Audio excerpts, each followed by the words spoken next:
Good afternoon everyone, and thanks for joining me on this TrentonWX tropical forecast video. This video I'll be giving you all the new updates about Major Category 5 Hurricane Milton. Now the current winds inside of Milton is around 165 sustained and gusting upward of 200 miles per hour, with a pressure around 902 millibars. So here we have Hurricane Milton on the infrared satellite. Now this was sometime yesterday, and if you see the storm, now yesterday this was a record-breaking storm in the Gulf of Mexico, one of the strongest that we've ever had in the Gulf of Mexico, reaching a staggering 897 millibars. That was, I think, just above the record for the lowest millibars in the Gulf of Mexico. Now, if we fast forward a little bit, this is through the overnight hours last night. You can see that the storm went through something called an eye wall replacement cycle. Now you can see this because the eye basically it just gets wiped out, just looks like a big blob. But this is because the storm actually weakens when it goes through this eye wall replacement cycle, and then when it's over, this storm goes back to that rapid intensification, which you can see. So you can see no eye, and then this morning and all today, that eye, comes back, and it comes back way bigger than before. So this is the HAFSA model. Now this model is specifically made for hurricanes, but unfortunately this model does show it being a little weaker than it actually is, so there could be a little bit of a different outcome. I don't expect too much of a difference, but just keep that in mind. So as we fast forward here, you can see the storm is still going to be going under that rapid intensification, most likely as a high-end Cat 4 to Cat 5.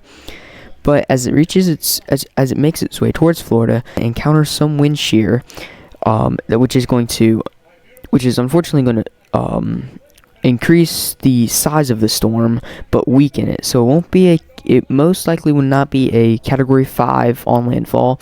We're expecting it to be around a Category 3 to 4 upon landfall. That means the wind field is going to be much larger than it was. So more of Florida will be seeing this tropical storm to hurricane force winds. And you can see, and it makes landfall. Now this model still shows it going through around the Tampa Bay area, but again, a lot of these models are showing it going a lot more south in the Inglewood, Sarasota, Venice area. So one of the more major updates with this storm is the area where it will be making landfall. Now through the past couple of advisories, they have shifted this track more south. Most of these models before did show it going straight through or near the Tampa Bay area, but now it's more trending towards a more southern landfall near the Sarasota or like Venice area.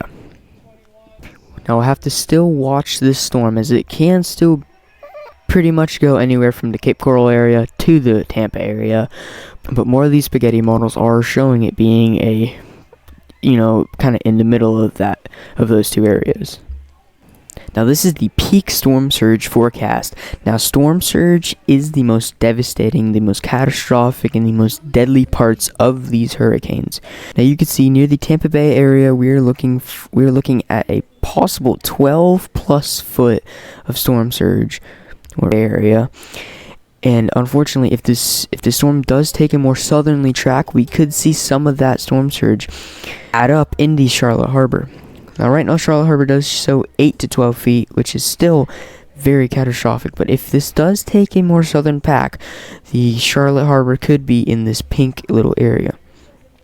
And you can see back here on the east coast of Florida, you can see 3 to 5 feet. This is after the storm passes through Florida. There's going to be some winds that are pushing that water onto the east coast after it makes landfall and makes its way through the Florida Peninsula. Now there has been mass evacuations near the Charlotte Harbor area and even around the Tampa Bay area.